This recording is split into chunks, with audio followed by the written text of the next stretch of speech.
would get the girl from among Abraham's relatives. GE 24. 2-4, 9 In the same way Jacob exacted an oath from Joseph that he not bury him in Egypt. GE 47. 29-31 Regarding the significance of this practice, see attitudes and gestures. Frequently an oath was connected with the making of a covenant. A common expression in such cases was, God is a witness between me and you. GE 31. 44, 50, 53 Such an expression was also made to strengthen a statement of fact or truth.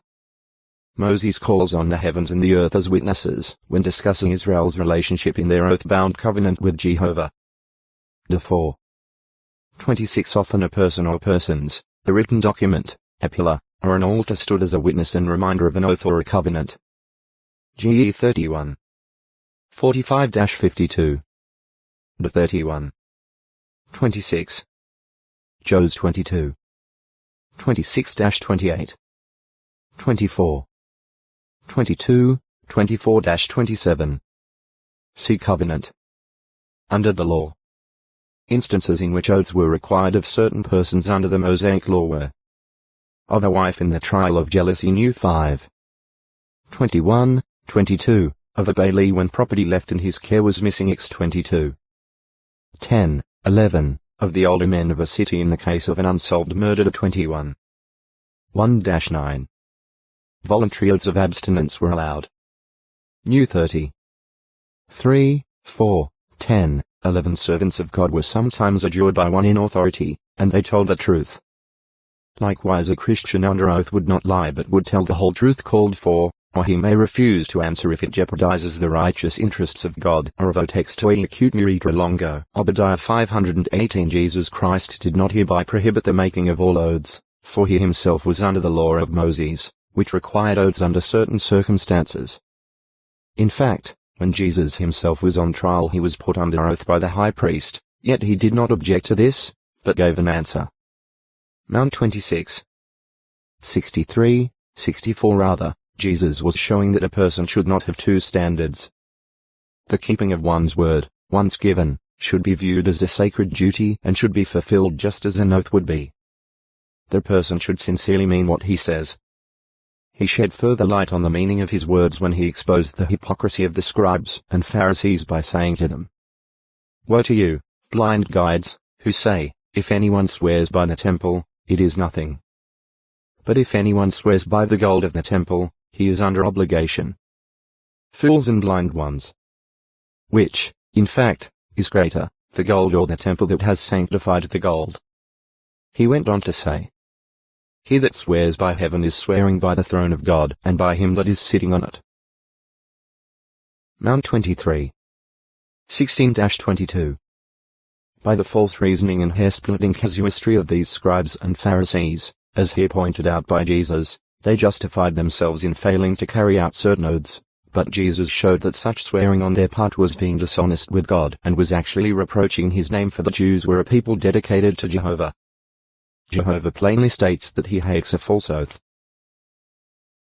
Zakat. 17. James corroborates Jesus' words. Jos 5. 12 But these statements of Jesus and James against such indiscriminate practices do not prevent the Christian from taking an oath when necessary to assure others of the seriousness of his intentions or of the truthfulness of what he says. For instance, as Jesus illustrated by example before the Jewish high priest, a Christian would not object to taking an oath in court, for he is going to speak the truth whether under oath or not. Mount 26. 63, 64 Even the Christian resolve to serve God is an oath or a swearing to Jehovah, putting the Christian into a sacred relationship. Jesus put swearing and vows in the same category. Mount 5. 33. Also, the Apostle Paul, in order to strengthen his testimony before his readers, makes what is tantamount to an oath at 2 Corinthians 1. 23 and Galatians 1. 20. He further refers to an oath as a customary and proper way of putting an end to a dispute, and calls attention to the fact that God, when he purposed to demonstrate more abundantly to the heirs of the promise the unchangeableness of his counsel, stepped in with an oath, swearing by himself, since he could not swear by anyone greater. This added to his promise a legal guarantee and gave double assurance by means of two unchangeable things in which it is impossible for God to lie, namely, God's word of promise and his oath. Hope 6. 13-18 Furthermore, Paul points out that Christ was made high priest by oath of Jehovah and has been given in pledge of a better covenant. Hope 7. 21, 22 The scriptures make upwards of 50 references to Jehovah himself as making oaths. On the night of Jesus' arrest, the Apostle Peter 3 times denied knowing Jesus, finally giving way to cursing and swearing. We read concerning the third denial. Then Peter started to curse and swear. I do not know the man Jesus. Mount 26. 74 Peter was fearfully trying to convince those around him that his denials were truthful.